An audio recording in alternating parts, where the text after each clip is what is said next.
We are on to lecture 4, and this one is on a different subject altogether, which is business models. I apologize in advance. There will be a lot of spreadsheets all over because the business model is with spreadsheets. But I tried as much as possible to make them easy to follow and understand. I'll start with the usual introduction. Myself, Libby is on vacation, so don't look for her.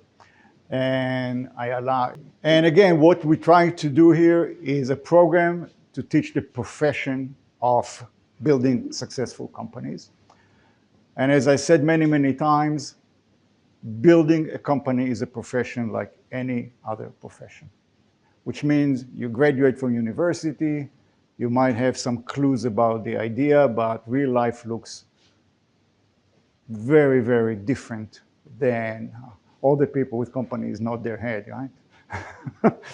It is very, very different than what you might be studying in school. And so we teach it. First of all, we said building successful companies, and we have a definition of what is a successful company, and we're going to dive into that definition at length during this meeting. So there are 3 criteria, 3 pillars of the idea. One is the company has to strive for profitability from day one. That's the target of the company. Produce money, be cash flow positive. That's number 1. Number 2, it has to be fast growing.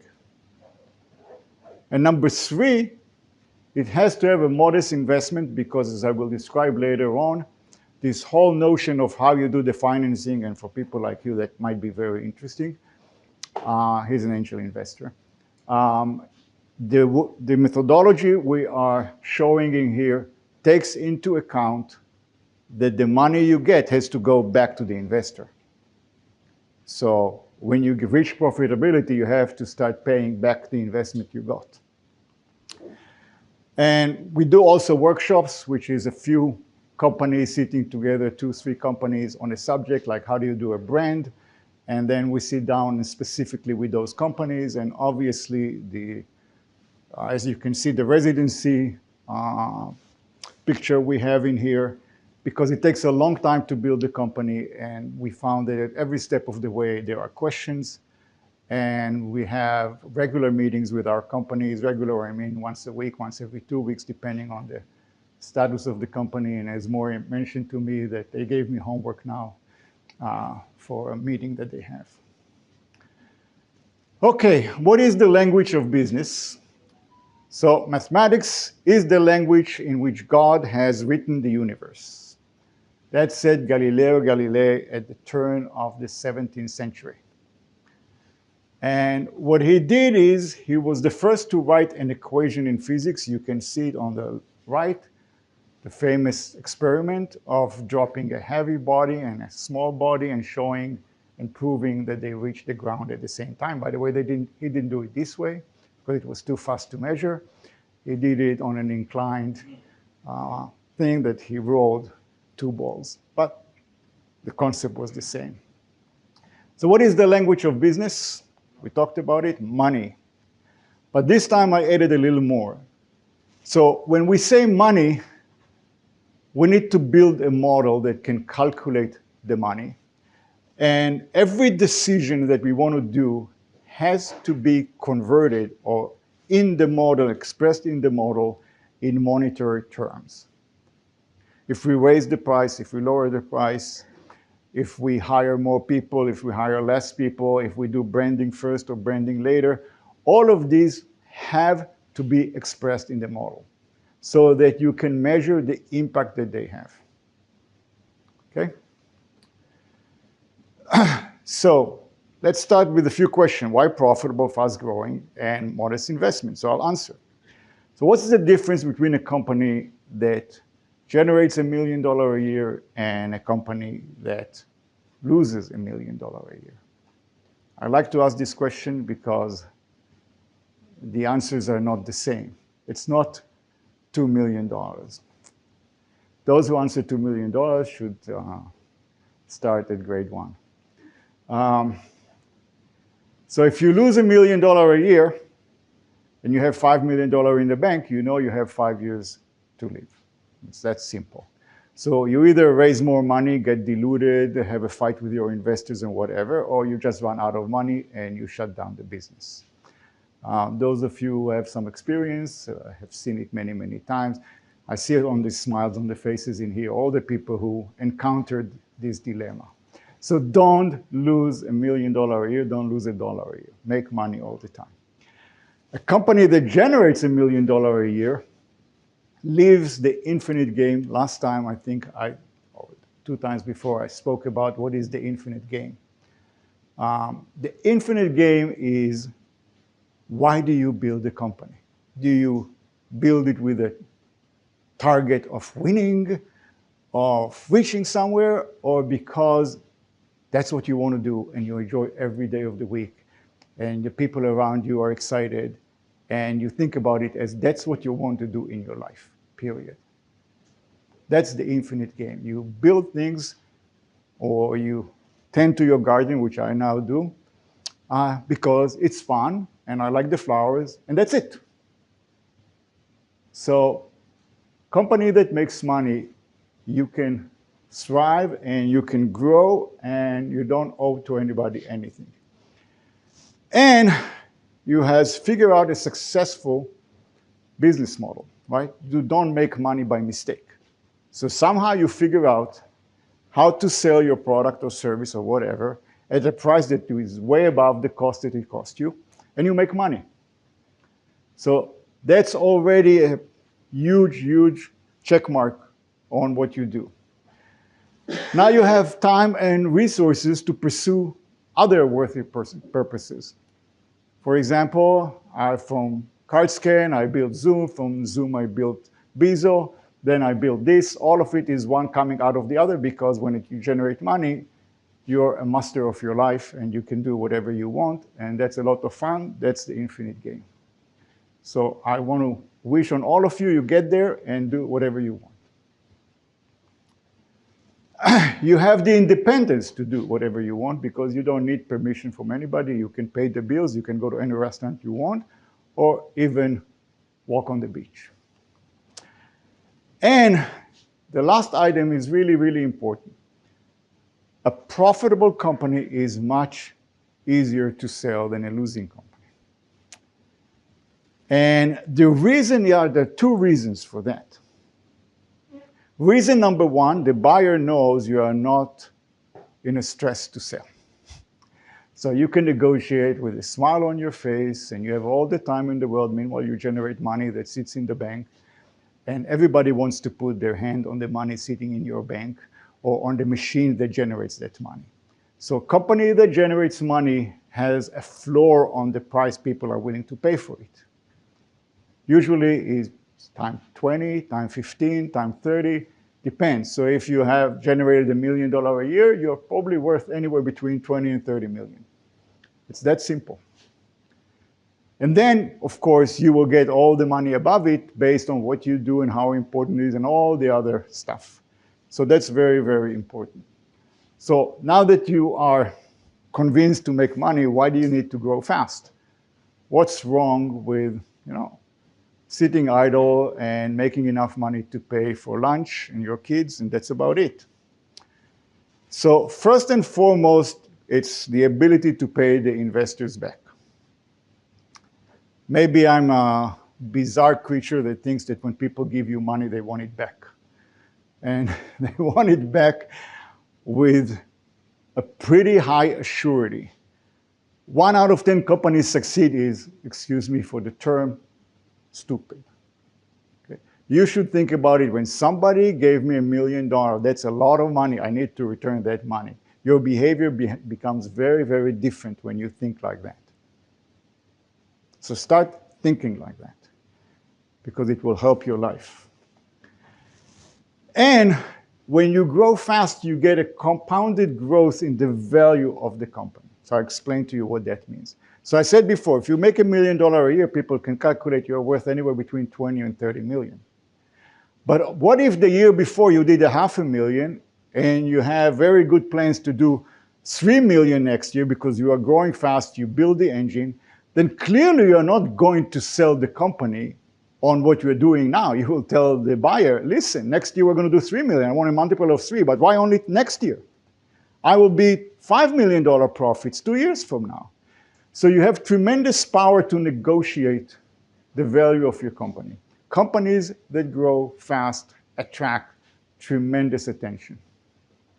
So grow fast, you can do that. Company that doesn't grow fast is just not interesting for me, but I leave it for you. And why modest investment? Because it's much easier to raise small amounts of money, not always from VCs, but I think if you haven't noticed my opinion about how VCs operate, then you don't listen. You have many more sources for financing. Somebody here asked me how I started CardScan. Well, I started it with $50,000 that somebody gave me just for build something, and he also recommended an engineer. That's how the company started. So you can start, and if you use the money wisely, you can use that to build more and more, and you don't need a lot of money. Second, which we're going to talk about later, founders can keep much bigger ownership because money doesn't come for free. When you raise money, somebody wants it back. So VCs usually want it in terms of ownership of the company. So you get diluted. What we're going to do later, in this meeting, we will have, like we had last time, two parts. We're very fortunate to have here Eyal Lewinsohn. Eyal, can you please raise your hand? He's also a mentor at SmartUp. And he has a very interesting story about the company he built. I will not steal your thunder. And we will have a very interesting piece of humor at the end. So those of you who want to leave before the end will miss. And it's much easier to raise money if you go after this because today what they call seed is a ridiculous amount of anywhere between 2 million and 5 million. I think that's more than enough to build a company. And because the plan is you pay the money back, we can create a very innovative financing mechanisms that will be attractive for many people. I will not go into them right now, but I will devote time to it in one of my lectures later on. So what is a business model? And here I have to apologize. Since there is a mixed crowd in here, I kind of showed it down to the detail of how you build the spreadsheet, so bear with me, okay? So I show some of the things, and then I go up, and then I go down, and I go up, and I go down in the details. Please bear with me, okay? Those of you who know can smoke meanwhile or do something. So the smarter business model is a spreadsheet, basically, okay? That models how your business evolves over time. So it has two dimensions, okay? The X dimension is time. And it's based on your assumptions. Each column represents a time, usually a month, because that's how we all used to work. Sometimes it's quarterly as we move out into the future, sometimes annual if we move really out. But I think it's very important to be down to a month because a month is a long time enough. And each row is an item. So you have a spreadsheet, okay? Each column is months, and each row is something. We will see it later on. And the business model allows us, remember that you have to put all your assumptions. It's a good way to analyze a lot of your assumptions and parameters like your pricing, payment terms, hiring, people, whatever it is. Very, very powerful tool. We'll see some examples as I go on. Now, if the model, if you build it correctly, you can use it later on as a tool to track what you're doing. So you kind of build a model, you think you understand what you're doing, and then you start hiring people, try to sell and so forth. So you have to update this all the time to reflect reality, and that will allow you to track what you're doing as well as figure out, oh, I've hired 2 more people that were not in the model. what does that mean to the amount of money I have in the bank? Easy to do it with this. So here's a simple business model.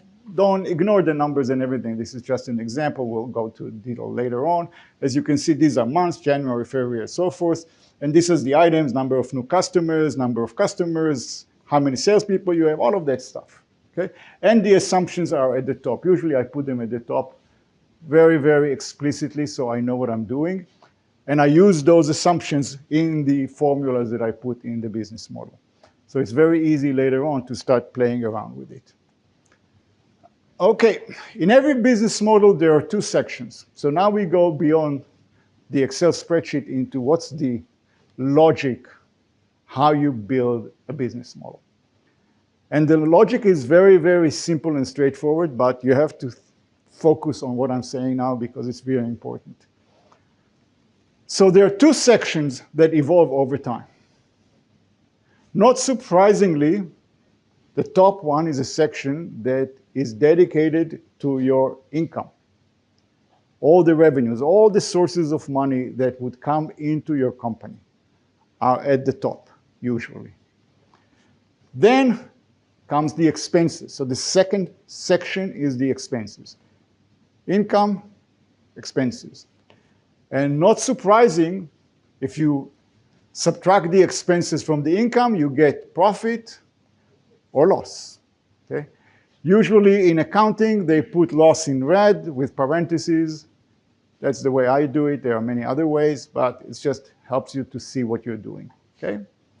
Now, income is usually modeled and tracked by different sources of income.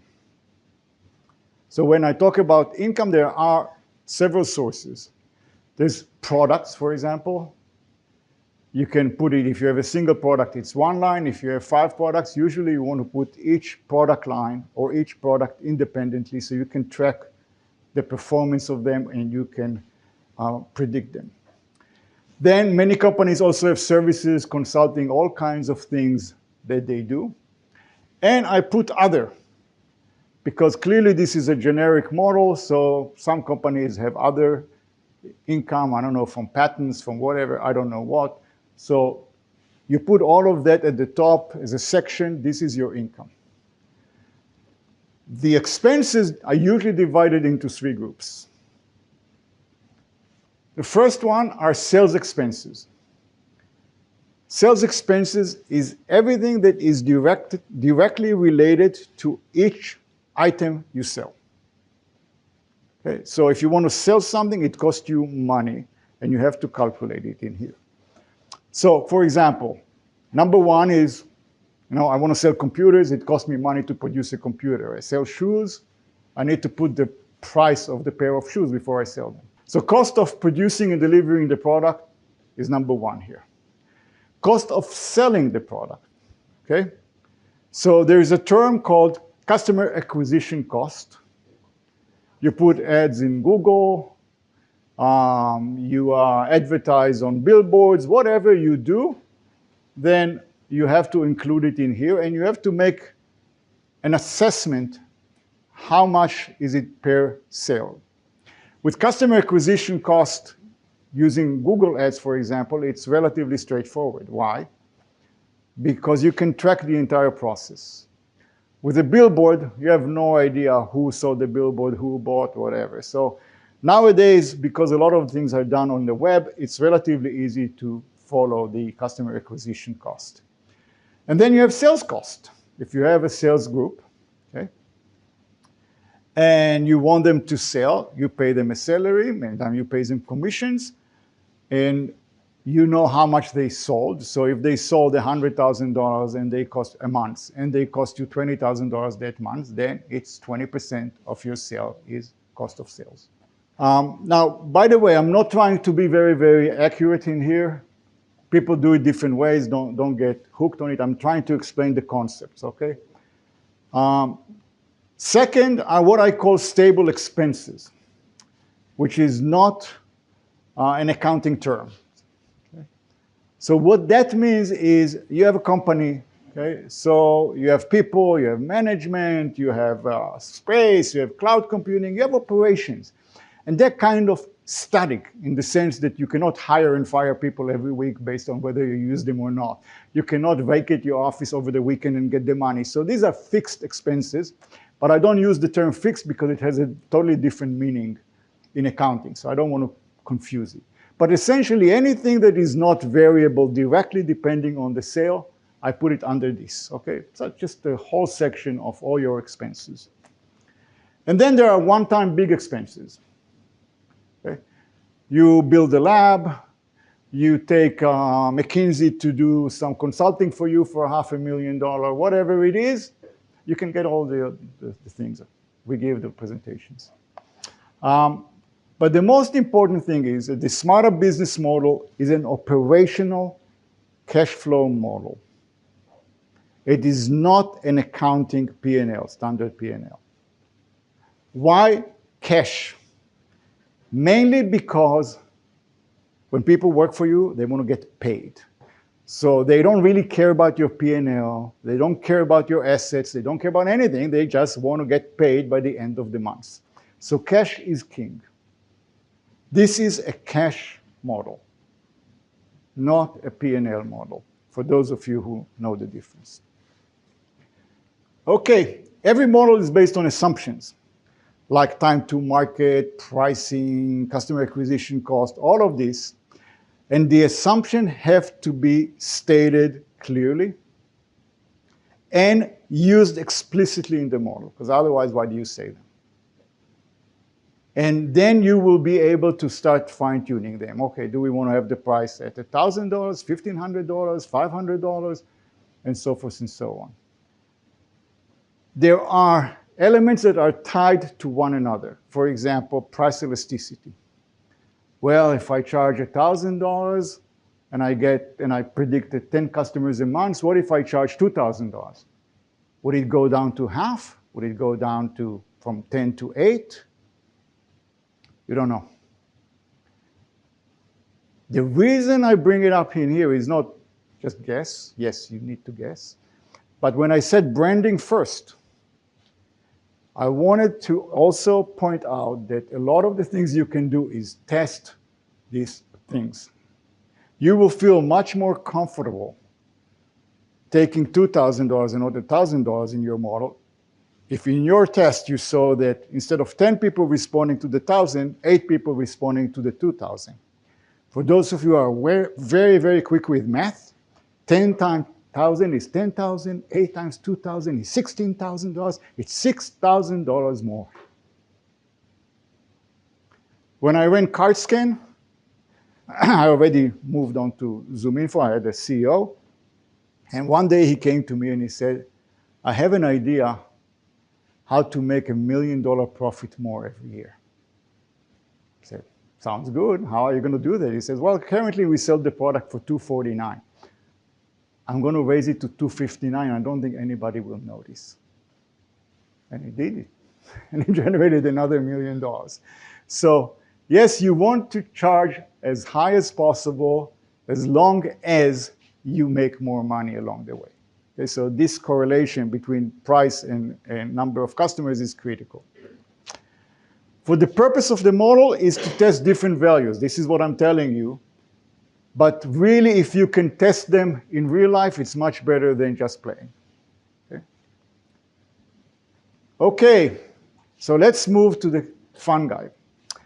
There's a company called Tanagora. Are you guys familiar with it?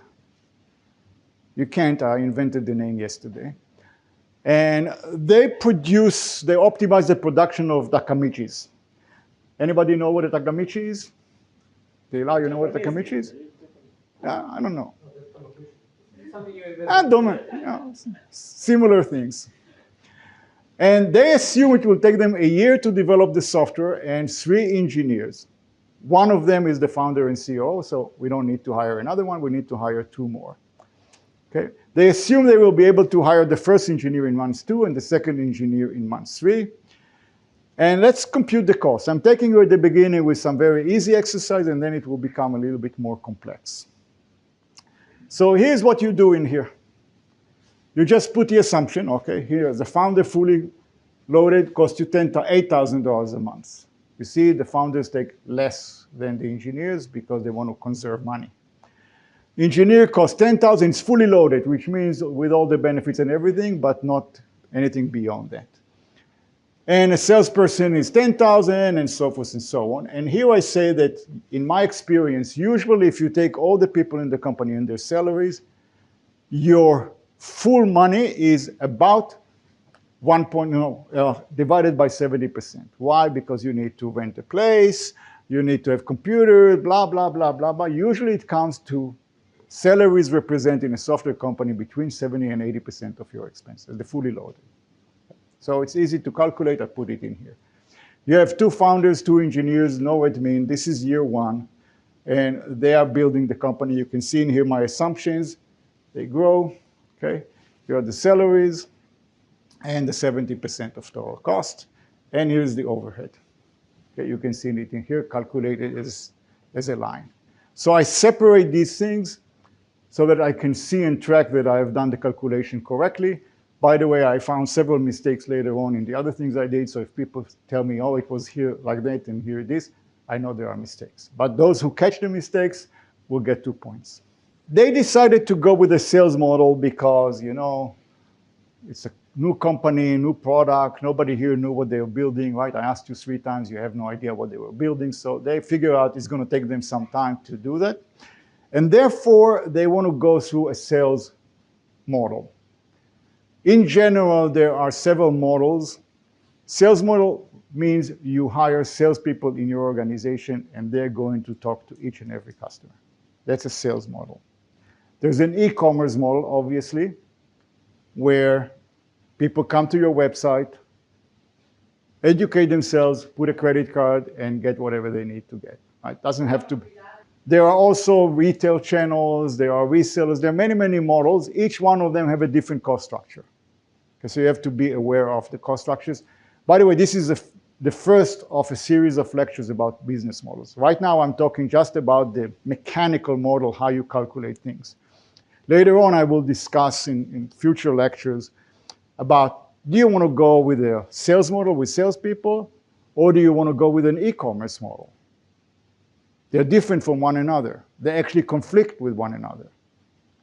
Okay, and yeah, some people smile. Everything I say, and you know, people start smiling. Those of you who encountered what I'm talking about start smiling, so I can kind of point to you guys.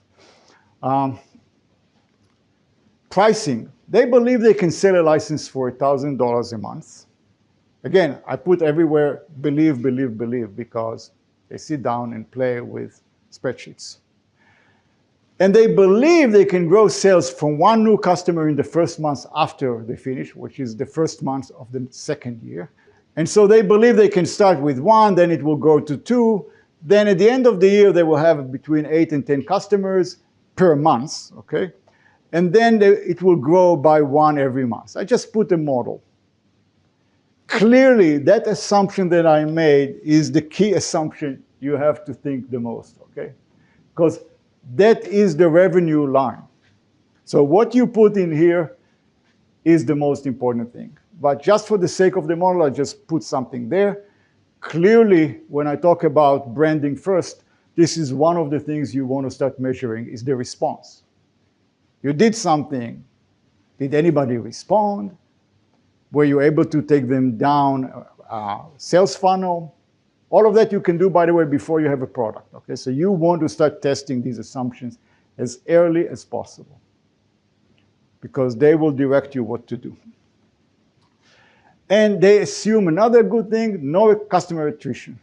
So even though we charge, see, people start laughing. So customer attrition, or is it called churn, means people, you charge their credit card every month and one day they stop paying, they remove themselves. So every company have churn. The question is, of course, how big is the churn you get? But I assume here no churn. And the customer acquisition cost is 0. Why? Because they decided they're going to go with a sales model. Again, not very realistic, but if you wanted to follow my model and you don't want to have 30 lines, I just cut a lot of assumptions out. But you can start seeing the complexity. And there is a value to what I'm saying. That's the reason I'm expanding on it. As you sit down to build the model, you put a line, ask yourself, okay, wait a minute, how is this line going to happen? And you immediately realize you need to add 2 more lines above it. Customers, how do I am going to get one customer? What do I do to get the customer? Just cold calling? Am I going to advertise? What am I going to do? And so forth and so on. So by building a model and doing it smartly, you start asking yourself all the time, why am I putting this in here? What should happen before that? How do I pay for it? How much is it going to cost? So building the model is a great exercise in really thinking about the nitty-gritty of your business. As I said many times, businesses succeed or fail on the little details. I have yet to see a business idea that is not phenomenal and everybody's going to buy it. They all fail or succeed on the little details. So force yourself to think about them. And I also simplified the model and said I'm not paying commission. I put $10,000 a month per this, which is $120 annually. And just to show you again how I do a cross-check. Okay, this is just, I added in here to tell you, does it make sense? I wanted each salesman to sell 5 new customers every month. $1,000 a month, that's $12,000 a year. That's 5 times this, it's $60,000. And I'm paying him $10,000. Am I within reason? So in my experience, salespeople usually get paid or cost you somewhere between 15 and 20% of what they sell. So we are in the right ballpark, okay? Again, I'm trying to show you the details because at the end, it's all details. All right, so the first year I showed you, we just built the product. This is the second year. You will see, because it's a huge spreadsheet, I put in here always which year I'm talking about. Okay, and you can see in here, I have 5 new customers per month per salesman. This is the assumption. I need another salesman because after a while, I have existing customers. I don't want them to churn, so I need to put somebody to support them. So I assume every 50 customers will need somebody to support them. And I assume every 80 customers will need somebody to, train them, solve problems, and whatever. So that's a customer success. And you can see in here the lag. Okay, if I want to sell 5 customers in here, I have to bring the salesman here. Okay, 3 months beforehand. And again, this is the overhead. And let's move on. So what did I calculate in here? So this is year 1. You see, before year 2, I started adding. Remember, before that, I had $600,000 in cost. Now I have suddenly more, and that's because I added a salesman 3 months before I want to start selling. You have to be very careful with what you build, and even when I was careful, I did mistakes. I made mistakes in here. Okay, so you start seeing in here, this is the number of customers, okay? As I said, 1, 1, 2, 2, 3, 3. See, I get to the end of the year with 10 accounts, 10 customers. Okay? And how many salespeople I have? You can see I have at the beginning 1. Then when I get to 5, before that, I go to 2 salespeople, then 3 salespeople, and they are reflected in the expenses. Okay, so I put in here, but I did the calculation like I said before, and I calculate the expenses. This is the aggregated expenses. The most scary line in your model. Why? Because you need that money from somewhere. So that tells you how much money you burn, as we say, every month, and it aggregates, okay? All the time. It keeps growing. So if I look at it now, at the end of the second year, we already burned $1.5 million. $600,000 to build the product, and another $900,000 to start selling it. Okay. Year 3, again, you can see in here that the number of new customers grows by 1 every month. Total number of customers keep growing, as you can see, and everything is nice, but I still lose money. Okay. The bottom line is still red. and I end up with already 1.8 million kind of towards the end. But look at this. So in year 3, in October, yep, it's the first time I suddenly see green. It's actually black in here, but green, okay? So that's when you start making money, and you better look and see that it continues, because it might just be a fluke for whatever reason. But you want to see that you're really out of the deep. How much money do you need up to that? It's always the column before, right? Because that's how much money you needed from somebody else, and from now on you generate your own money. So the column before tells you how much money you burned up to this moment. So for your purpose, I wrote it down. So investment needed is 1,831,000, and you turned profitable on month 34 from the day you started. Year 4 keeps growing. You know, we said you grow 1 new customer more than before every month. So we kind of have an engine, unbelievable engine that keeps growing all the time in a very nice way. You know, as I always say, the Excel can take anything. You can do it 2 months, you can do it 5 months. The only problem is just to perform, okay? So it keeps growing. And then look at that. That's the first time you see this line becoming green. That's when the amount of money you generated from profit covered the investment you took. So you paid your investment back on month 52. Until now, I showed you things that you see in every MBA school, or actually in 8th grade in high school. The difference is these 3 things. How long does it take the company to turn to profitability? Remember I said successful companies have 3 things. So now for the first time, we quantify what we talk about. Remember Galileo, if you cannot quantify it, if you cannot write an equation, you don't have science. So this is the science of building companies. You want to calculate how long will it take you to reach profitability, how much money is needed, and how long does it take you to pay the investment back. 3 very critical numbers. We're going to measure them again and again in this presentation. So the Tanagora exercise tells you took 34 months to turn to profitability, required about 1.8 million, and took 52 months to pay back the investment. I don't say return on investment because, again, that's a very known term and means something else. So I use a different term just to make sure that we're not confusing. Okay, but how does that correlate to what we said, grow fast, you know, and so forth? So let's do it. Profitable, easy. You know, how long it took you to be profitable. Modest investment, easy. We calculated what is the investment needed. What I'm doing in here is that I connect the fast growing to how long will it take you to pay back the loan or the investment. If your company is stable, making $1 a month every month and it's profitable, great, but you will never pay back the loan. So you need to grow fast, and your investors will look at you to say, how fast can you pay back? For that, you need to grow fast.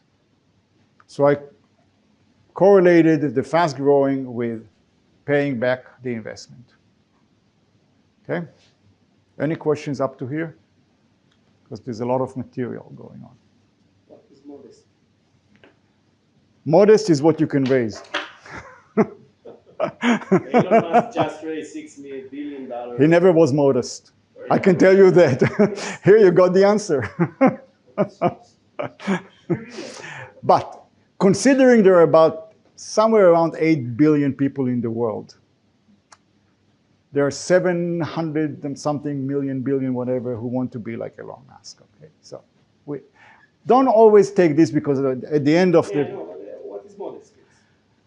Realistically, in my experience today, I think you can build a nice company for less than $5 million.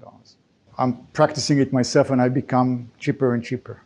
So I put less and less money just to see if, you know the famous story about the guy who wanted to see if his horse can live on lower, smaller amounts of food. So they're still alive, the companies, but I'm testing. Okay. So the purpose is to test all of these assumptions, okay, and calculate these numbers. But there's a problem. We have a monthly subscription. That means customers can just yank their credit card and stop paying. So we assume no churn. But what would happen if we do have churn? So I put in here just so that we get a sense, what does it mean churn? So if you have 500 customers and you have a 1.5% churn, that means every month 1.5% of your customers churn, then you will lose 8 customers. If you had 2% churn, it's 10 customers and so forth. Now, why did I pick those numbers? Usually companies measure churn, good companies churn anywhere between 20 and 30% of their customers on an annual basis. That's reality of life. Why do they churn so many? Well, many times the customer is being acquired, got bankrupt, the person left, whatever it is, reasons that have nothing to do with your product. And they churn. And other times your product doesn't answer their needs, or it's not good, or they hate you, whatever it is. Around 20% is very, very common. So 1.5% on a monthly basis, I assumed it's about 20% annually. Okay, so I started doing the same exact calculation that I did before, but this time I put attrition, 2% monthly. We calculate the attrition in here. So this is year 3. You can see the attrition here. Again, there's a mistake somewhere here, which I couldn't find before the lecture. So if you can find it, it's good. And let's see the impact of it. So we are on to year 4. And here's the first time that we see profitability. Okay? And this is how much money we needed. Remember, before that, it was 1.8 million. We are now up to 2.1 million. That's the first time I show you the power of what we're doing here. Okay? So you start with a very simple model, and you start adding to it layers of complexity so that it will reflect the reality better and better. What happens if you put 5%? Probably pretty bad. Okay? But you can start playing and seeing the impact of it, and you only have to calculate 3 numbers. How much money I need, when am I going to be profitable, and when am I going to pay back the investment? These are the 3 numbers you keep comparing all the time, which simplifies the whole process. So the investment needed 2.1, and it turned profitable on month 55. And let's continue to when you pay back. So it's right there. And sorry, you see I made a mistake. I know I made a mistake. So you turn it back on 530 on month 55. I think there it was 30 something. We will get to it later, so don't worry about it. So we go back to here. So it was 38 months. Okay. So when I calculated with 2% churn, these are the numbers I got. 38 months to profitability, 2,127,000, and 55 months. But let me ask you a question. So $1,000 a month is $12,000 a year. Do you think it would make any difference if they pay $1,000 a month or $12,000 a year? Those of you who think there is a difference should raise their hand. Those of you who don't think there is going to be a difference.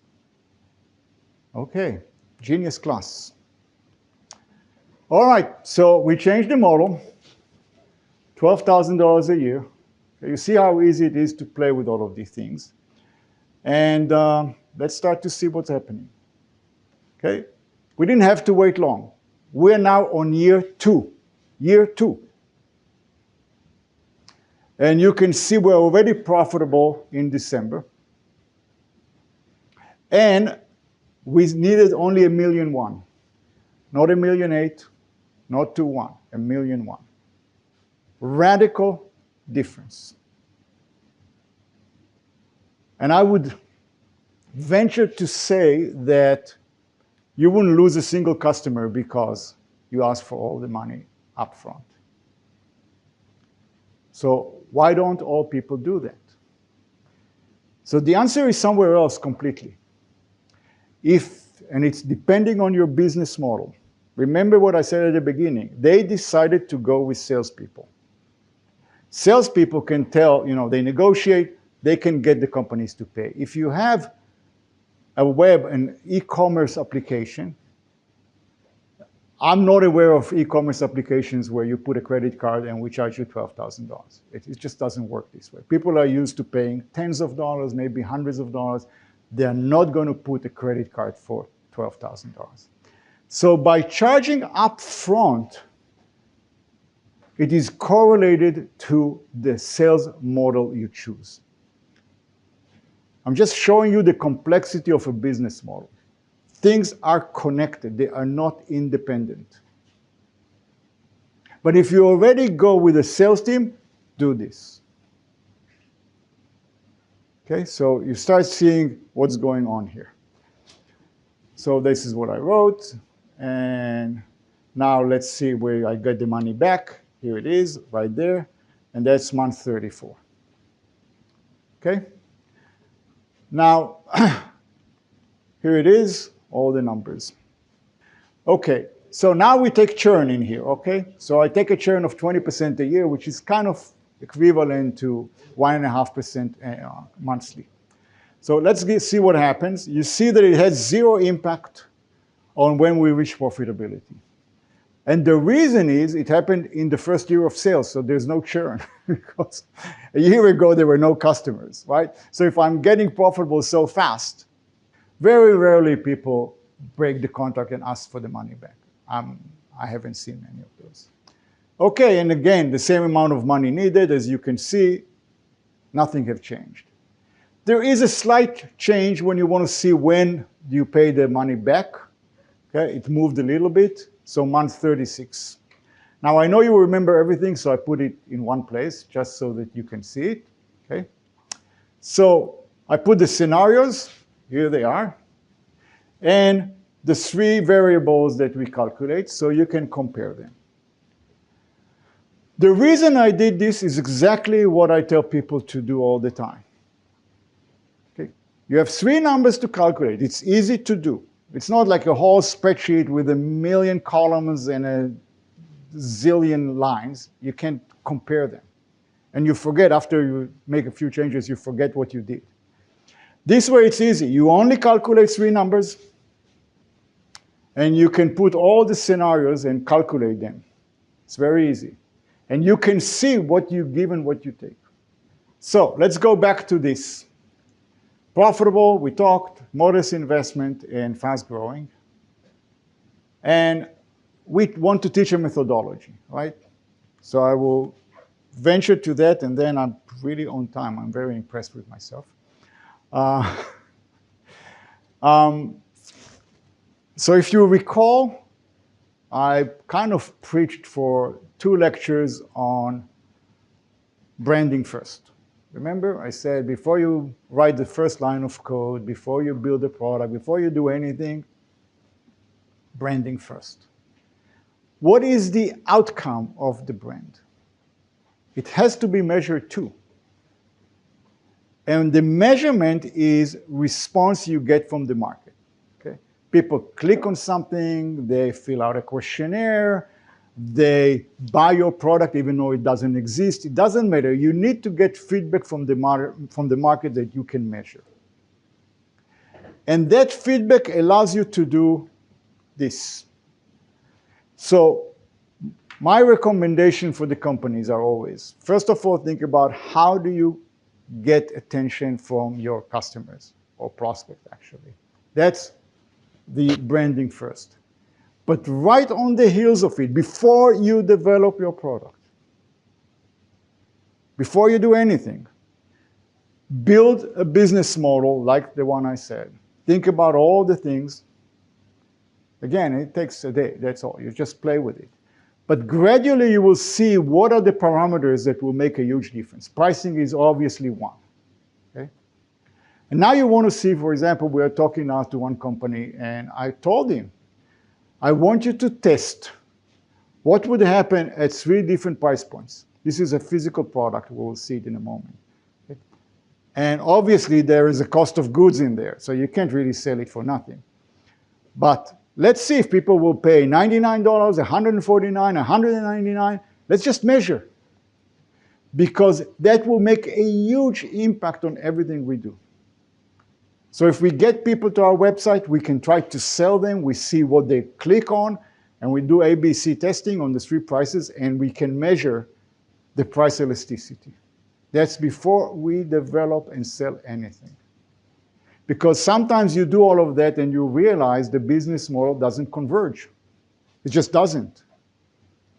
People will not buy it above $10 and it costs you $20 to produce.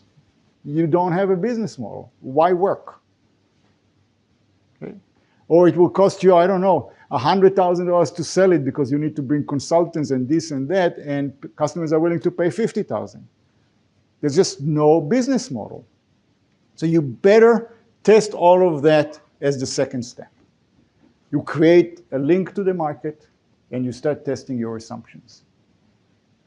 So when I talk about profitability, now you understand that there is a methodology behind it.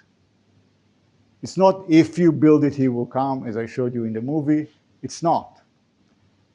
It is a very rigorous process that tells you what is the business model.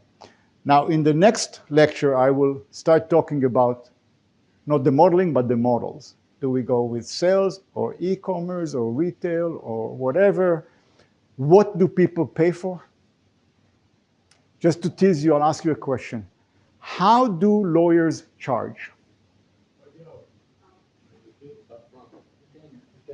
Retainer, by the hour. What else? Success fees. What else? Court visits. Okay, what else? Right, a percentage of the deal, whatever reason they want to be my partners, right? Why? Why? Potential. Right, if I buy a house for $1 million, they want 10,000 shekels. If I buy it for 10 million, they want 100,000 shekels. It didn't work harder. Why? What? So what I'm trying to tell you is, here is the same work, the same thing, in so many ways that lawyers charge money. Okay? So the fact that you have hours of lawyers doesn't mean that that's the only way they do it. So we'll go to that at length in our next lecture, next 2 weeks from now, and I'll show a lot of these examples of really what does it mean to build a business model. It has a lot of aspects you need to think about.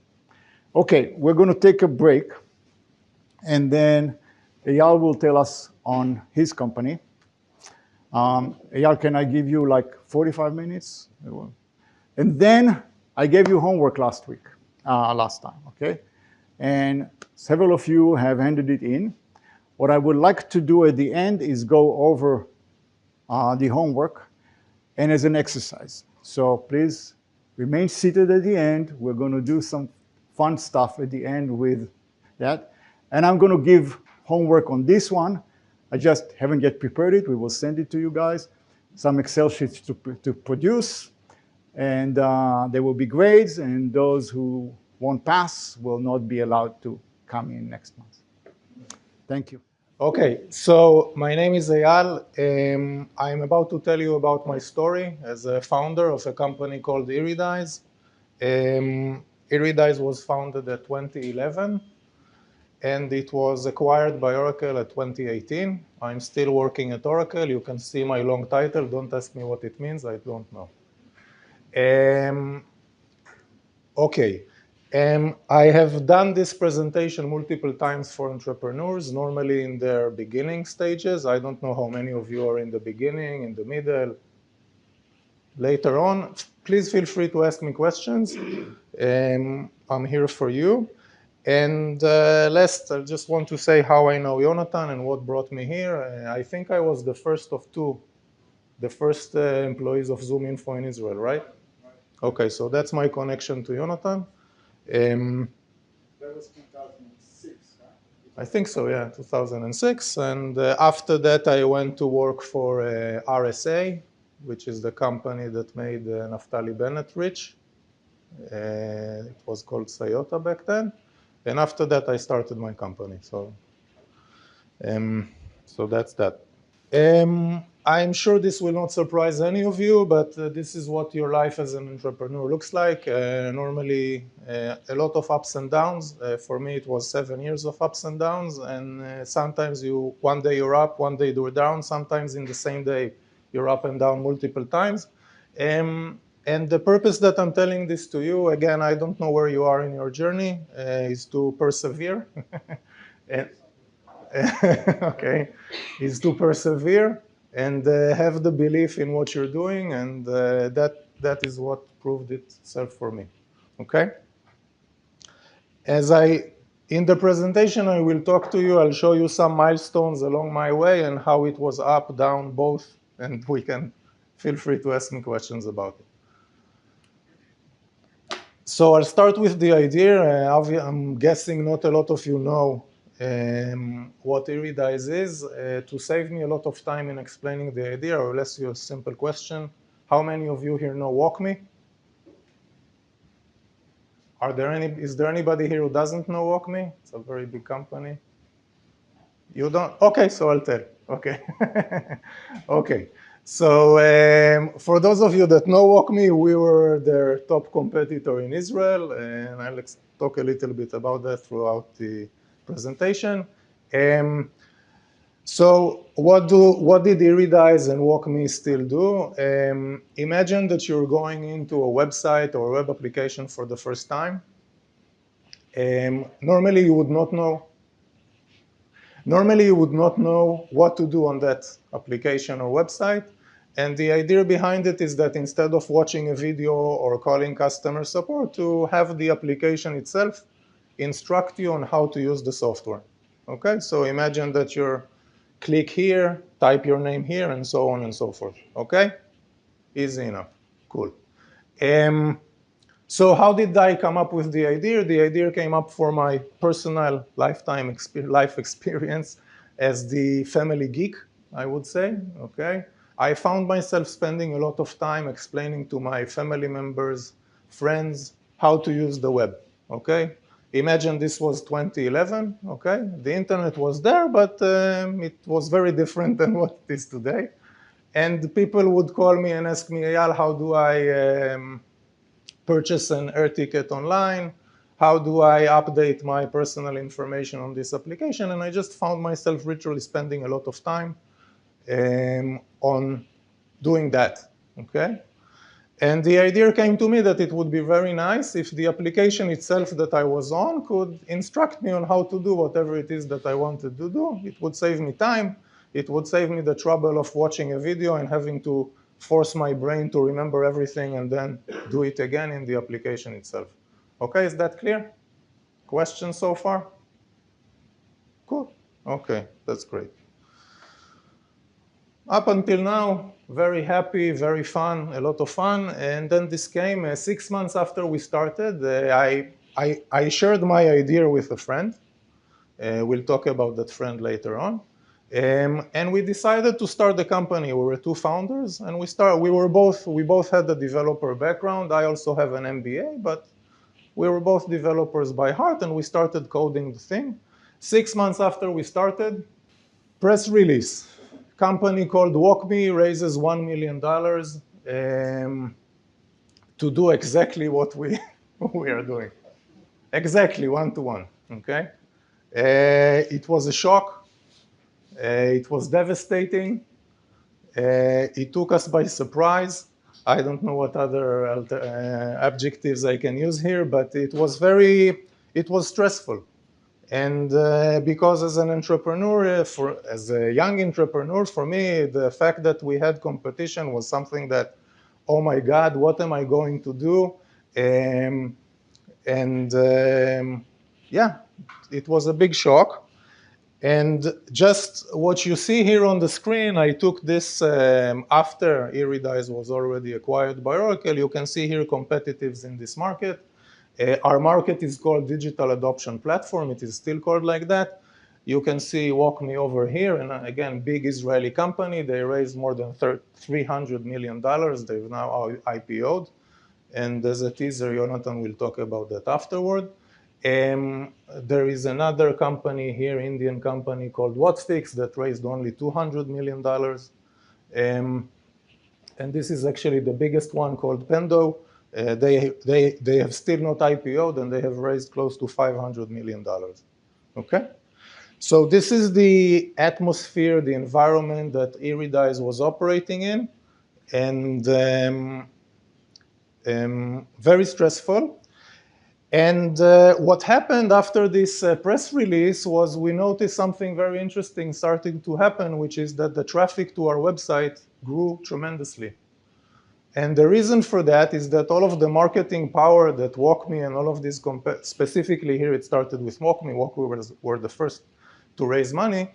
But what happened is that all of the marketing budget that went into those, to WalkMe and other companies in the future, came in as leads to our website.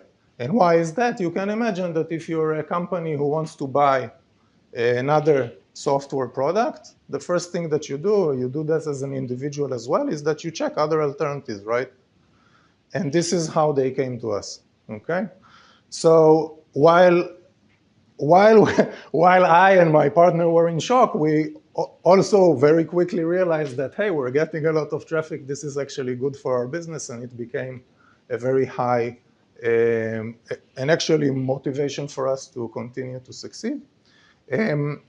I will tell you a marketing thing, a marketing trick. I'm not sure, I do not consider this as branding, but our biggest money generator throughout the life of Iridize was a blog post that was titled WalkMe Alternatives.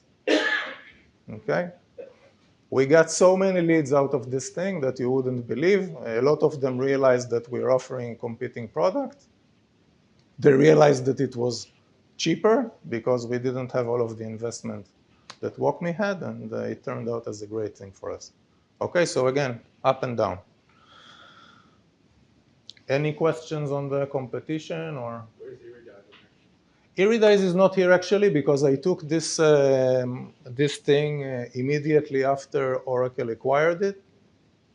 And when Oracle acquired it, they did not allow us to be sold to non-Oracle products. That has changed by now. But when I took it, Iridize was not on the thing, okay? Funding. And this is where I think it would relate the most to what Yonatan has told you about, and I would say why I'm speaking to you here.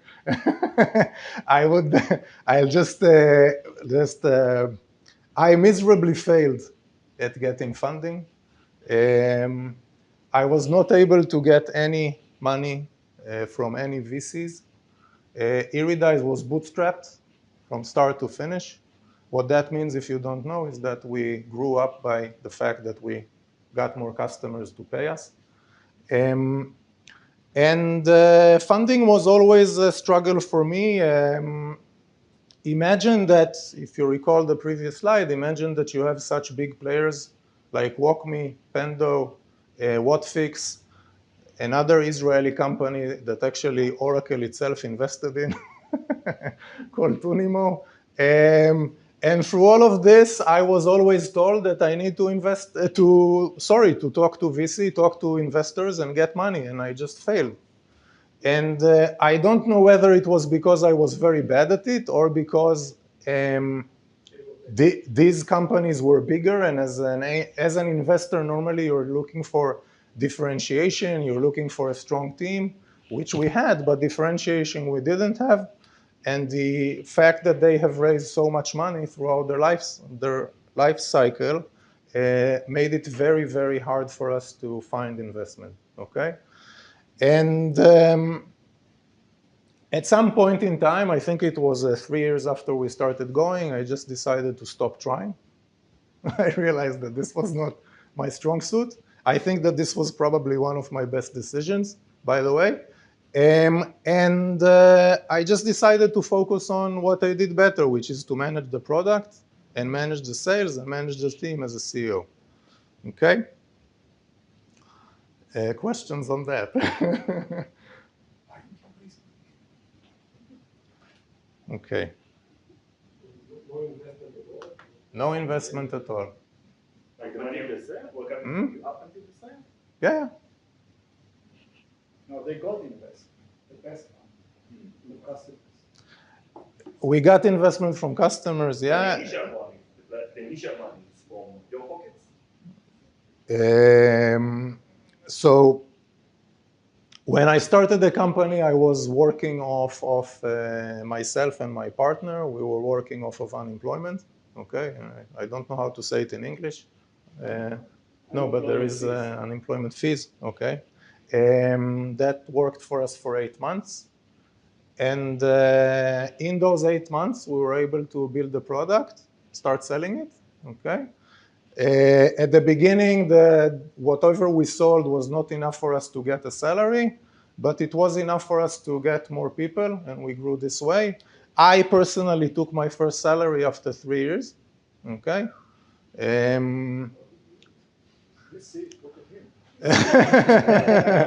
No, I had a very supporting wife, and we managed to do it together. Okay, it's a group effort. Okay. Yeah. Any other questions on the funding? So how much money you sold eventually? Just under 20 million. Yonatan asked me to say. Normally, I don't say because I don't want to get any hopes of the other entrepreneurs, but as it relates to the continuation of the presentation, it's part of the, yeah. Yeah. It's not publicized, by the way, because we were a private company and. No, it's B2B. So Yonatan talked about the business model earlier today. I don't want to do a show of hands because I think that everybody would raise their hands, but in the lifetime of a startup, you have to pivot, okay? You start with one thing and that something must change. For us, it changed twice, okay? The second time it changed worked. And the first time that we changed is that we tried to take the product into a different, we tried to change the product, okay? So at the time, it was the time where the mobile web became very prominent, I would say. And our technology was and still is very strong, and we thought that we could reshape it to make a website become mobile friendly, okay? And we did that. We had a product. We almost sold it to a big bank in Israel.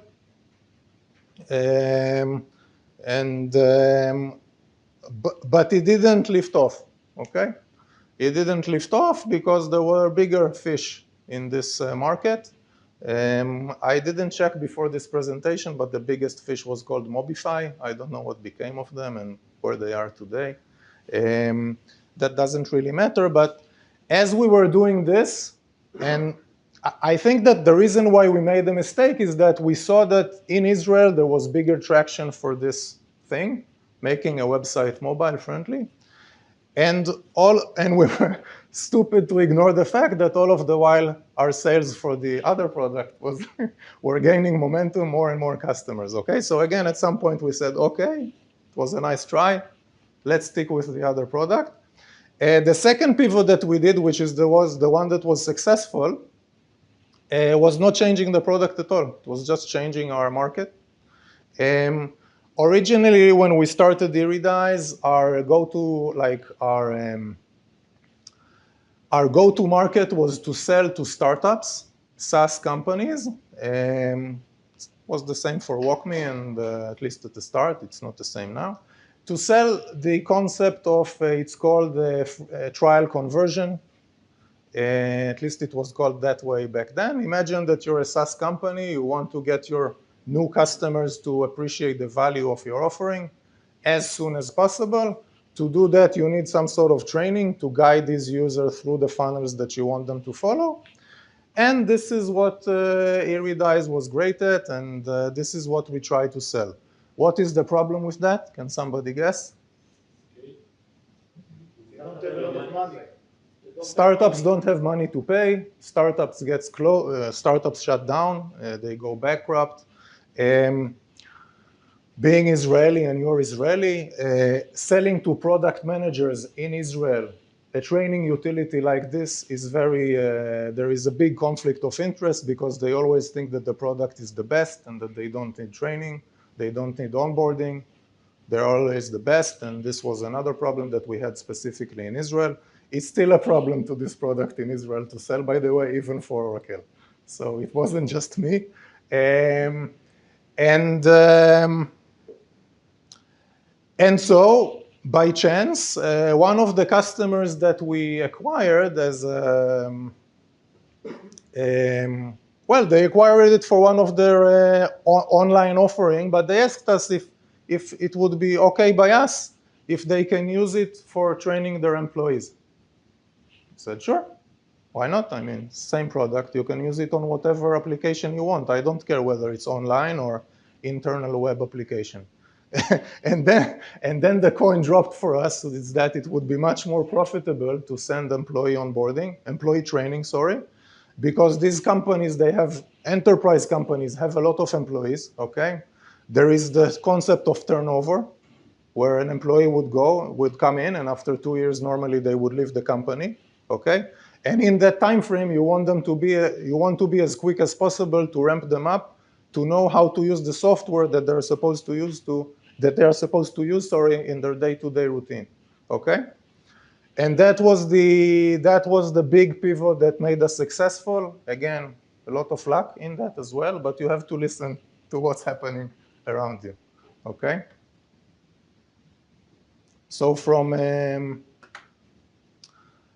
trial conversion to employee training.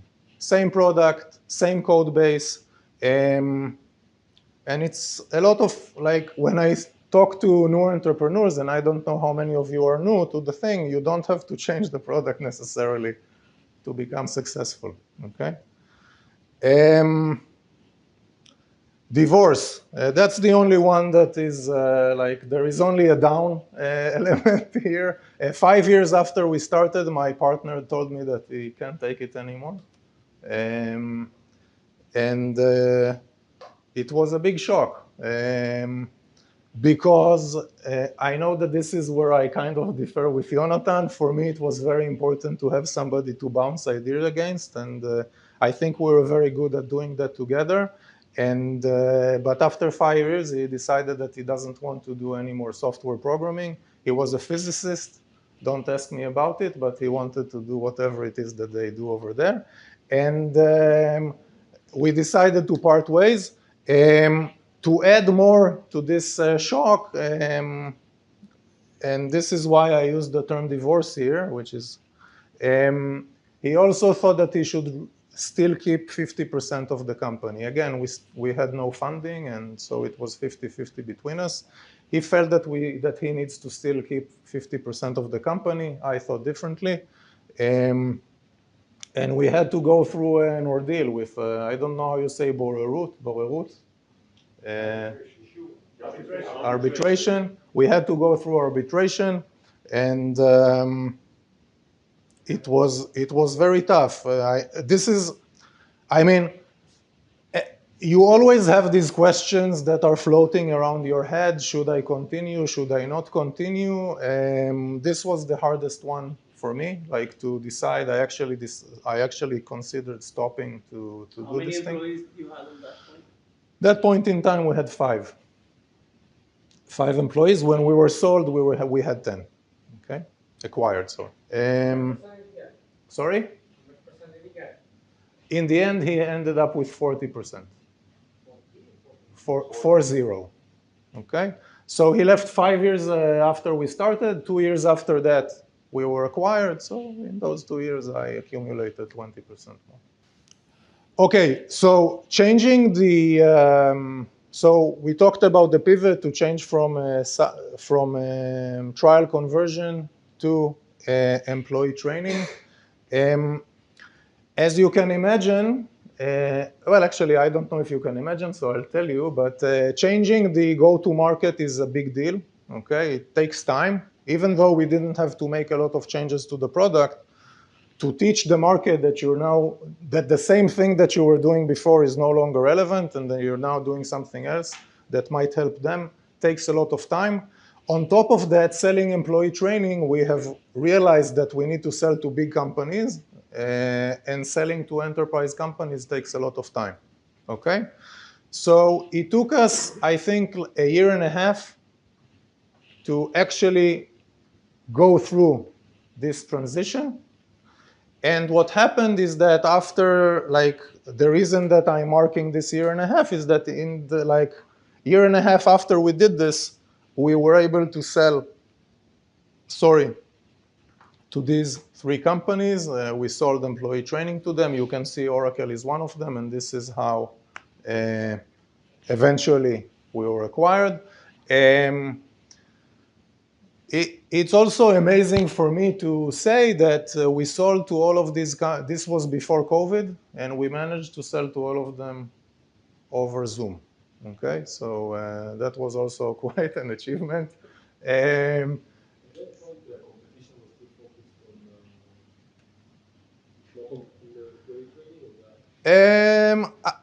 Well,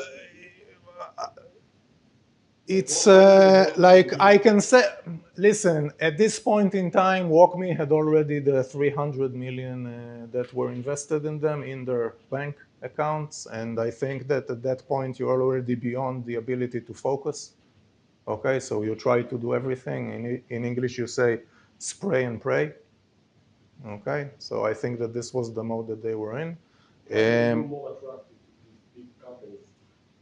It's their price. No, it's price. It's the fact that we were, since you're a small company, you're much more agile, okay? What we promised to them, and they really liked the support.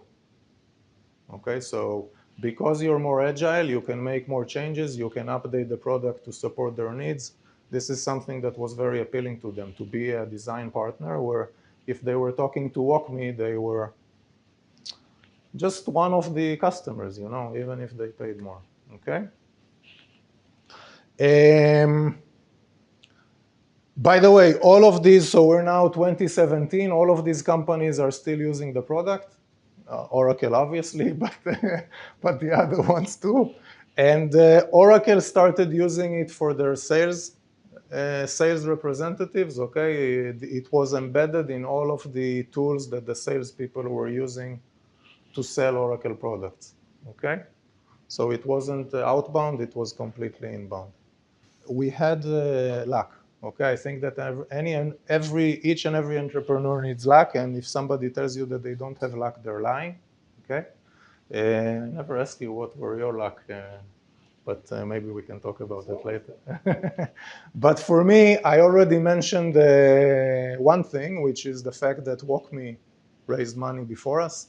It made us realize that we have a good product, and all of the money that they were spending on marketing came directly to our website and allowed us to sell the product at a cheaper price and a very good product that our customers really enjoyed using. The second point that I wanted to mention, obviously there are more points, but a point that is related to this discussion, the fact that I wasn't able to raise money came up very handy when the time came. The reason being is that Oracle tried to acquire another company before they acquired us, okay?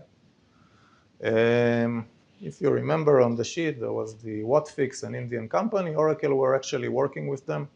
They were also working with another Israeli company that they actually invested in back at the time. Can you think why they decided to buy Iridize and how it relates to the session that we had here? Close the deal with you. Because they needed to negotiate. we were 10 guys, but also girls. But shareholder, but they needed to negotiate with we still had 2 shareholders, right? That's true. And more importantly, I think, yeah, the other companies had investments, so it was harder. It was more expensive for them to buy. Okay, so that is a great.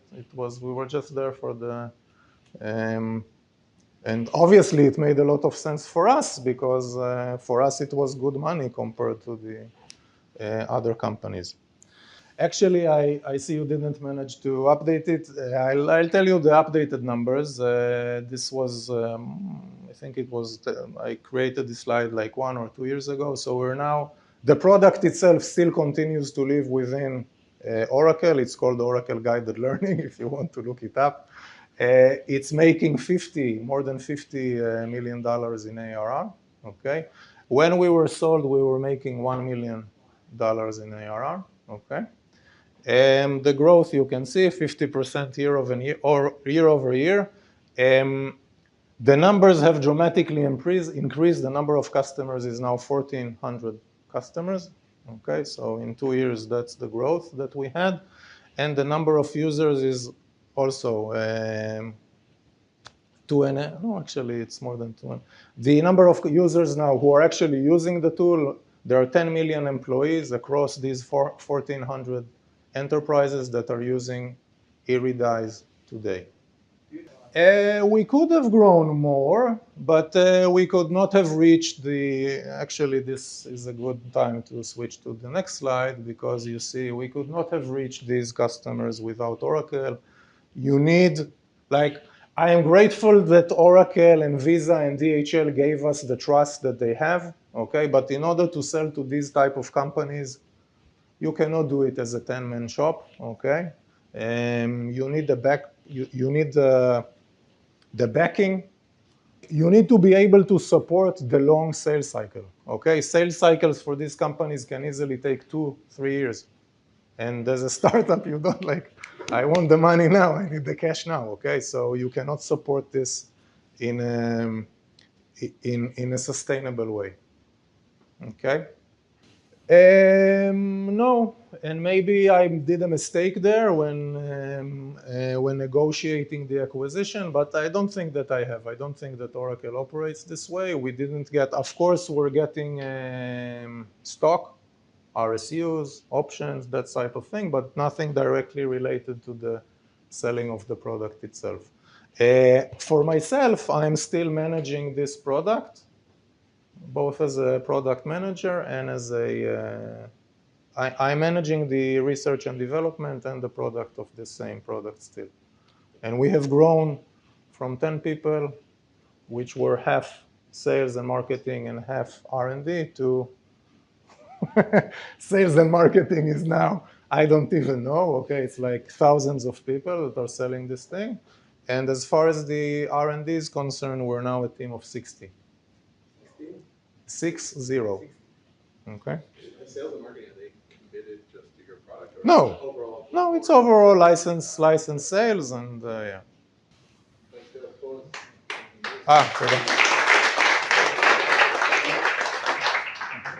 Looking back on what you've done. The other thing that Eyal mentioned, and I would like to touch on it, is the question of luck. In everything you do in life, you need luck. In everything. But why are some people more lucky than others? Because they are open to it. So when you try to build a company, don't say, I have the best product ever and everybody's going to buy it, because it's wrong. You listen, as Eyal described, right? Suddenly, customer said, can I use it internally for training? You better open your ears and say, absolutely yes. Do you have friends who need it too? And so it's luck, but it's not luck. It's really you were listening, you were following the reality, and that's it.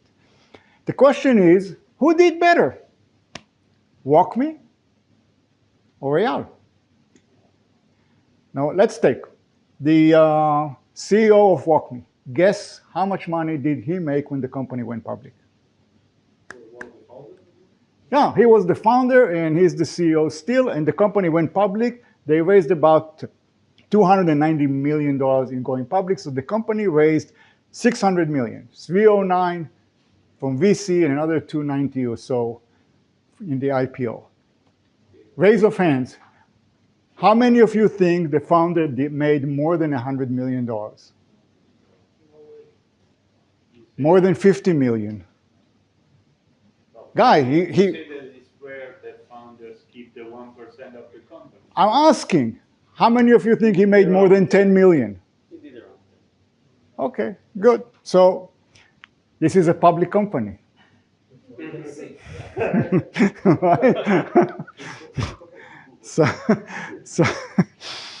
So Ruti did the research. Remember I told you 38 companies went public with evaluations. So Ruti did all the research, and obviously we have the answer. So they have raised 305 and another, and they were worth $2 billion in Series G in December.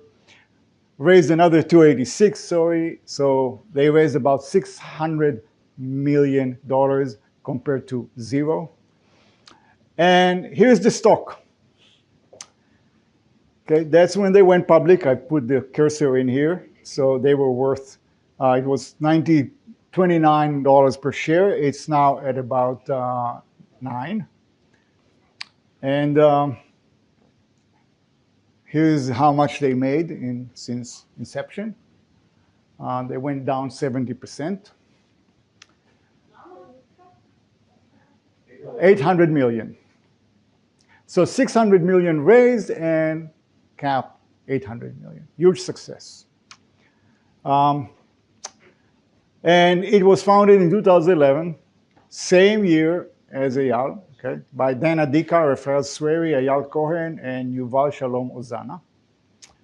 I was able to find only 2 of them at the chart when the company went public.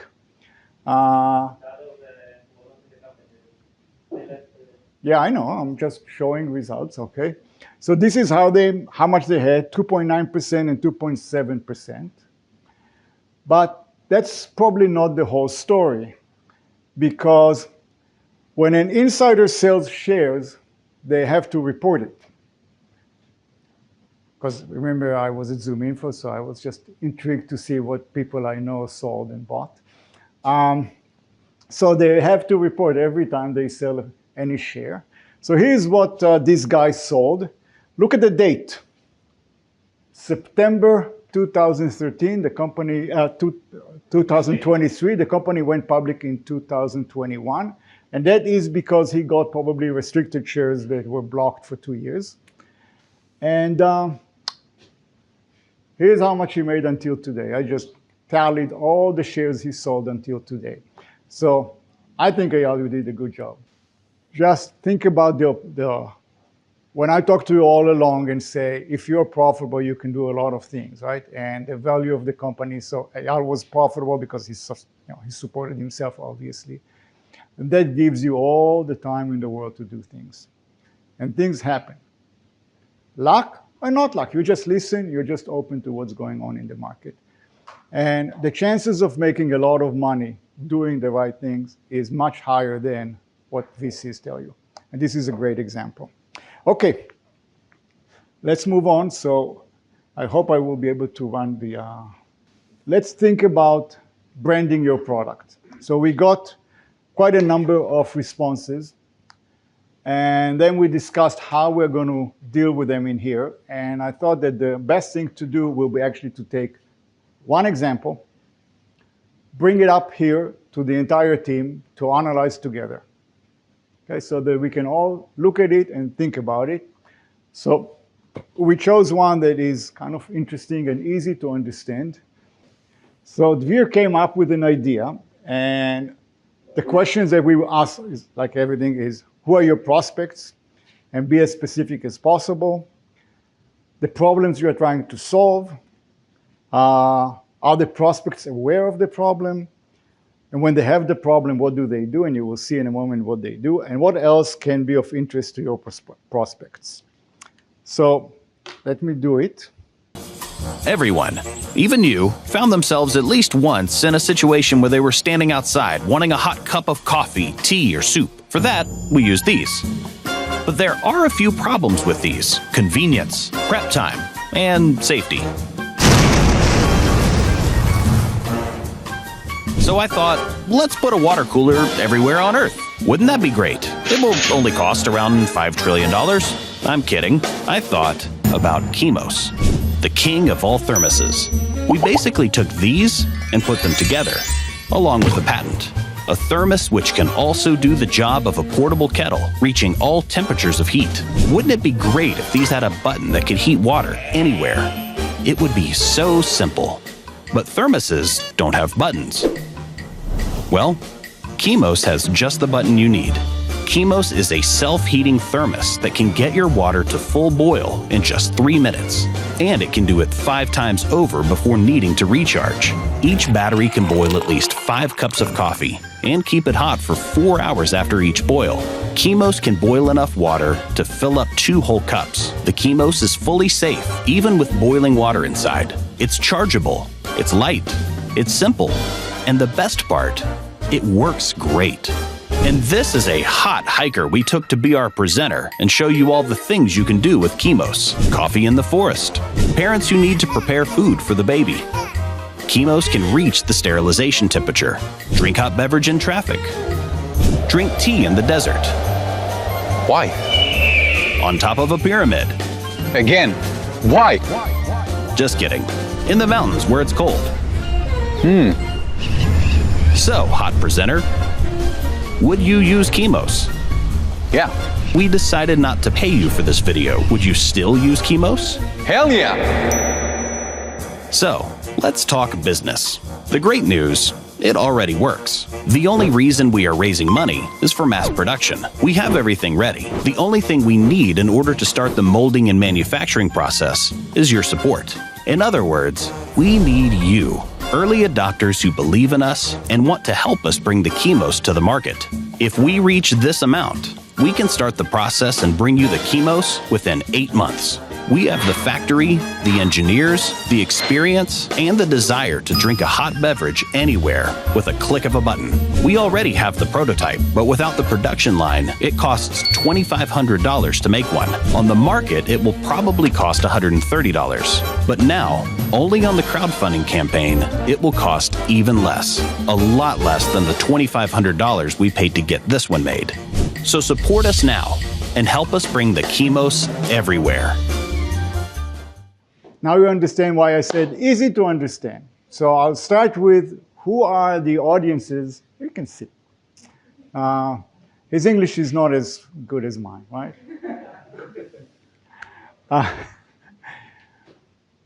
We're trying to figure out who can buy it, who needs it, who is going to pay for it.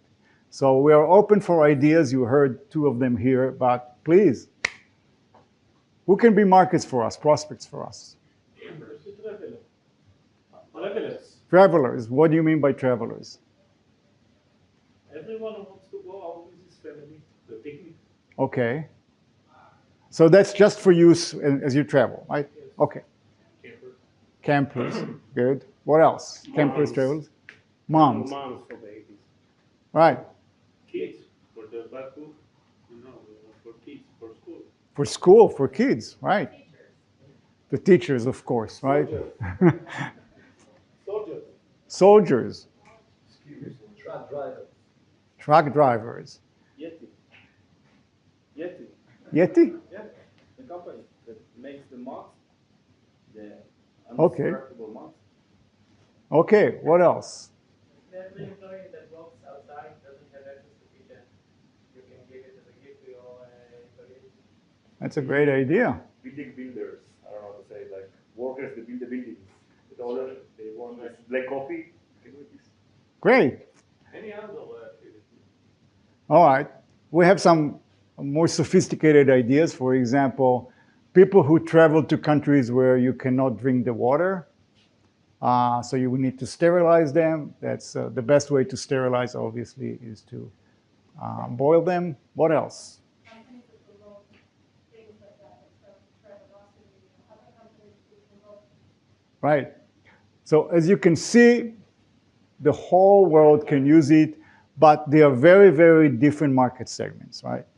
Mothers of babies and people who travel to India are not exactly one and the same. So the problem that we are facing in here is what kind of branding can we do, or as a philosophy that will work for all of these markets. Any ideas?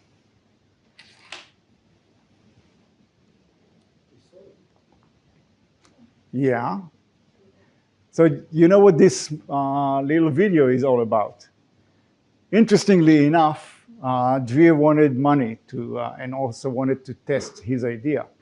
So he produced this video and put it on Kickstarter and sold 1,300.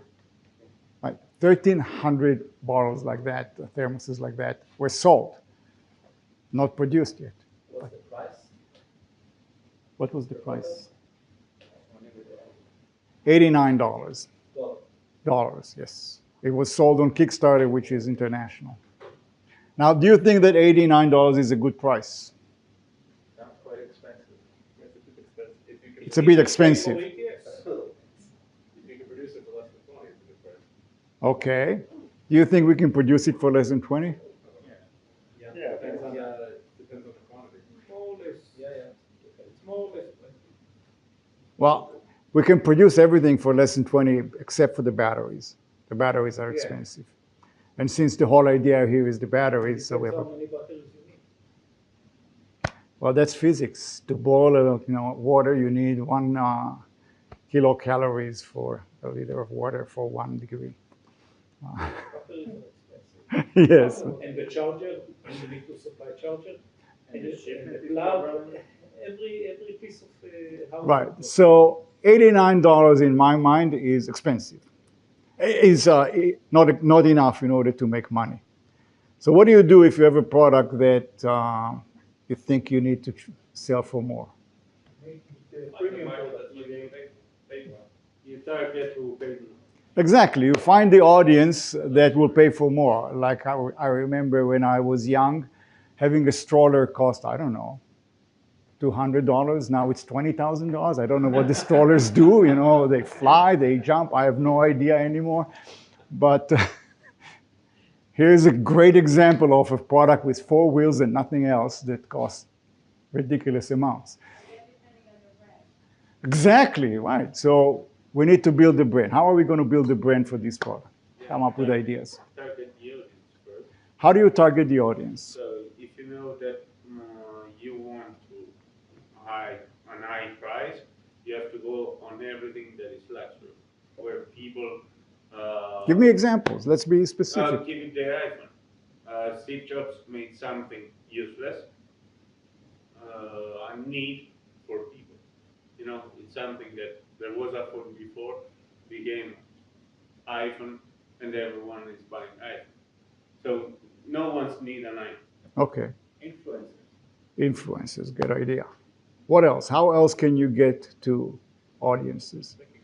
Yes, Ivan. Landing page, all different Kickstarter. Yes. For different audience, with different price. Selection. That's a good idea, except that Kickstarter, I think, allows you once a year, The right? fashion week. On another user. You dispatch at the fashion We name week. it. The company is still not. You can name it. Yeah. Any other ideas? How to go after these big? Yes, Daniela. Think of medical users, and that's something that you can charge more. You sterilize it, in, I don't know, some kind of letter that you can bring by doctor or FDA or whatever, you can charge a lot. That's interesting. By the way, if you think about it, people say, well, it's expensive. It is expensive if you want to sell it to everybody. But if you target audiences that already pay a lot of money, I brought the strollers on purpose because here's an example of a product that you can buy for $200 and people are willing to spend a lot of money for, I don't even know why. So if you go, for example, after bikers, nowadays, if you want bikes, again, it's like $10,000 bikes. For what? I don't know. So if you go after a market where people are used to paying high prices for basically same products, then they wouldn't look at it and say this is expensive. I don't say that's for sure, but I'm just showing the logic. When I was in America, one of my investors had a yacht. And he told me that there are 2 happy days in the life of a yachtsman. Buying it and selling it. Exactly. And he said, you see this screw? All right, you see this screw, he said? When I go to a hardware store, it costs like, 5 cents, but if I go to a yacht store, it costs $5. Why? Because it's for a yacht, right? Because they can take. Right, exactly. So obviously at this moment, the strategy we want to take is to sell it at a much higher price because it's expensive to build. It's going to pay probably in a $40, $50 to build at the beginning. Yes? I'm not sure you can sell it anyway to everybody because your competitors are thermothermos Right. or the Gazia, whatever Right. it's called. With Gazia, you can warm up many other things. Right. Thermos, you save a lot of capital money if you just pre-warm the water at home. So I wouldn't say it's a gadget. Why not? Because it has a wider audience than a gadget. What's wrong with the gadget? And I'm not insulted, by the way. No, but I'm speaking about it. Okay, call it, I think it should be targeted to the audience that is not sensitive to the fact. That's correct. Skiers, for example, Sailors, skiers. Anybody in sports who's willing to spend enormous amounts of money for their sport, I think is going to be a good market. Then I would join forces, I would partner with a very, prestigious brand. I will not try to market it. Why not? Because I will get it's exactly like Oracle selling Iridize. After they bought it. I will try selling it to the army, to the Israeli army. Possibility. So let's think about, I will focus the challenge, okay? We want to go and do a branding campaign for very little money to see what sticks. Any ideas? What about Or just a second, you wanted to say something before. But we also said it, that there are some travelers shops which are high-end, and closing a deal with such a store will enable you to sell for a higher price. Right. You're right. There. And they will sell for it. Everyone gets one like this when you buy it. Okay. What about car makers, luxury brand like the big Mercedes 9 seats? They have commodities, they have TV sometimes, fridge. Why not avoid it? Interesting.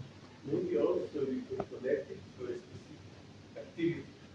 And why I'm saying that, because I'm driving off-road motorbike in Europe, and we have some kind of You drive. called espresso net. You drive what? Motorbike. Ah. Okay.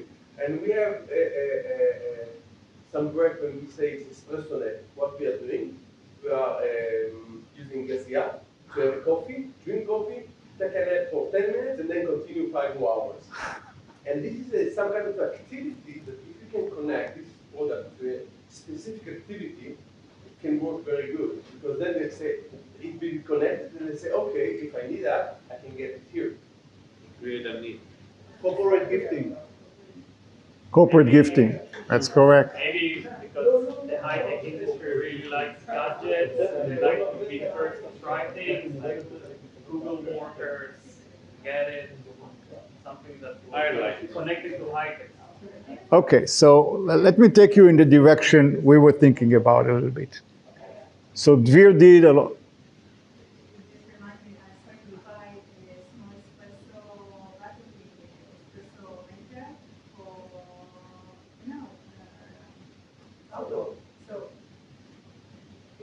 And it costs $100. I almost bought it. People pay. The message is, we saw in the video that water in the desert is priceless.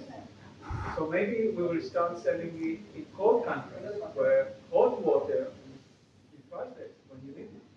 That's correct. As you can see, there are a lot of ideas, and the question we're asking ourselves is how do we test these ideas to see what sticks, what can get us to sell the product for $200. So here's the idea, and Dvir did a lot of research and came up with some interesting You think you can describe it in English or not? Not yet? Okay. So follow what I say. If I say stupid things, stop me. Okay? All right.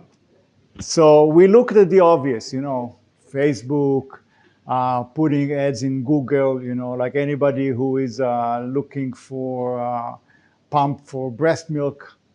Okay, why don't we advertise that for that, or things like that. So you look for the correlated activities or products, and you can advertise on these things. That's, by the way, is a really simple way. We did it in some other experiments that we did, and it usually works. And what you can do then, let's start with that, which is the simplest. You just go after Google and you say, anybody who is looking for a breast pump, we're going to advertise this. Okay? Then we will see how many people click on the ad. And then when they go to the landing page, we have ABC testing, 3 different price points. $199, $159, or $49, and $99, and see the price elasticity. Now, in order to check it, you really want to take them all the way to purchase, because just clicking people do. But you really take them to purchase. They fill out the form. When they click on it, we say, oh, we are really sorry. We can't take your order right now. We are overwhelmed with orders. We have your name on the file, and we will call you the moment we get the new inventory, which will be new inventory. By the way, we have no inventory, so we don't even lie. So that is very, very important. Remember, I talked about business models to test this. We can talk about people who travel to India and want to ask questions about water in countries like that. You can connect it to a lot of queries easily and see which ones you get the responses. So that's idea number 1 that we are going to test. Idea number 2 was to do something viral, because as you can see in this video, it's funny. So it's relatively easy to do funny situations. Somebody drives, he gets stuck in the middle of nowhere, the car dies, and it's the middle of the night, and he's stuck there, and he dies for coffee or tea, and he can do that. Okay? So we are thinking about producing some really funny, short, half-a-minute, minute videos, and that's where Dvir came up with the idea. Let's put them on TikTok. I don't see enough young people in here to appreciate what I just said. Yeah, there is something. What? Not enough TikTok. Yeah, I have to admit that I'm dying to try to, just to understand what the whole world is talking. You have to figure it out. But why TikTok? No, because it's Oh. target audience. Why TikTok? So, Dvir, if I say stupid things, correct me, okay? So it turns out that the algorithm of TikTok is pretty interesting. When you put a new content on TikTok, what they do is they take it and put it in front of 500 or 1,000 random people to see what happens. Start with 20, okay. Get enough traction, then. And basically what they do is they learn if people like it or don't like it. And the more they like it, the more they proliferate the views. Okay? So to produce a video like that, if you don't need a high quality, remember it's on the phone, it has to be funny, but it doesn't have to be rocket science. A lot of the movies that you see viral, are just funny clips. And then see what happens. See which directions it goes, So Dvir was very concerned about what happens if we suddenly get hit by 500 million viewers. I said, where's the luck stuff, right? So I wouldn't be concerned. I would say, yeah, we're lucky. But clearly just to test, and the whole idea is to test it at very low costs. Can you know later what segment actually? Oh yeah, because they click. We want them to go and purchase. You don't specify the portion of the customers that you want to. You can't. As far as I understand, with TikTok, it just goes. Yeah, but then how do you know? You're not paying. It's your own account. No, I understand. How do you know? Because when they click. No, I say that what we want them is to purchase. If you want them to purchase, You get it, Modeland? Yeah, yeah, yeah. Yeah, yeah, yeah, yeah. Every Okay. account has analysis. Right. Here. So we can learn a lot of that stuff. We can also do the same with Facebook, slightly more rigid, but can be done as well. So that's kind of the idea we're currently exploring and thinking about. And when we start to realize, who might be the people or the audiences, the prospects that show the highest affinity to respond, that's great. And second, price points. Business model, remember. Let's assume the product cost to produce $50. And we sell it to on $100, so we make 50. If we sell it at 150, we doubled our profit. If we sell it for 200, we tripled our profit. So bear in mind, with products that have a cost, you're extremely sensitive to price because it costs a lot of money to produce. You have issues with inventories. It's very, very expensive to do. So there you need, and some of you said the price has to be 5 times more. That's kind of the rule of thumb when you have a hardware product or a physical product. I work with 5 times. No, I'm serious. That's the rule, and in card scan. Yeah. Toys, I don't know what you pay for anyway, but I built Card Scan, which was a hardware product, and the rule that we used was 5 times the cost. Okay? But kind of between 3 and 5, I would say, to be able to make money, not to be rich, but just to make money. Okay, so that's what it is. We're running out of time. Any questions? Yeah. Can you customize the outside of the bottle? Because people that can pay are more willing to pay if they can have a stupid drawing going in. They can choose how they look. Right. Nice, but I think it's second phase, no? Yeah. But you bring me. But you have to show them that they can do it, because otherwise I can never click. So we, You don't do it straight away. we were looking at, Dvir was looking, not me, at another idea which I think was very, very interesting. When they're now working on the final design or production, they realize they can put it, let's call it a CPU chip inside the thing, which can be connected to Wi-Fi and Bluetooth, and can also measure the temperature. So in essence, they can produce a high-end bottle that you can warm the water to specific temperature. So for example, if it is for a baby, you want it water to be 60 degrees. That's it, not 90, not 80. You want 60 or 52.5 or whatever it is. And that suddenly makes it, wow, I can really measure the temperature in advance and set it up correctly. So this would give us much more flexibility to do things with the addition of that little instrument inside it.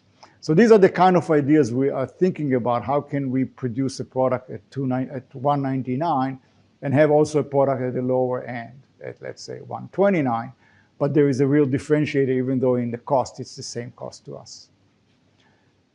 Any more questions? Yes. Sure, then, comments, question. Yes. One is that,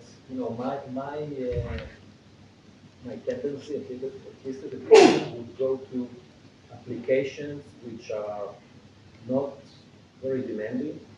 Babies is a problem, medical is a problem, army is a problem, in my opinion, because of standards. All the standardization is very difficult, very tough. And I would go to those sellers. Good idea. They are easy. And that's one thing. Second is, what is the barrier to entry? That's an open question. I don't know. Now, these are all good questions, which is why I always said branding first. Try to sell, really sell, see what happens. Because we can sit in here and talk and talk and talk until we try it, and try it at a very low cost and see results. We don't know. Chances are in a few months from now, Dvir will stand in here and tell you a story that is not even related to what we're talking now. Because as we experimented, we discovered other things. The key is, as Eyal said, is to open and listen to the market. They will tell you. Experiment again. The Kickstarter results weren't good enough. They were great. 300 That's why I'm talking to him. If we had Kickstarter and sold 2 units, we would not be talking. So probably we are touching something interesting. We are touching something that people respond to. I think the video was really, really well done. So just wanted to share with you. So there will be homework on this week's lecture. We will send it to you. And this time it will be same exercise for everybody. Please send the responses. Those who will not be able to pass the door.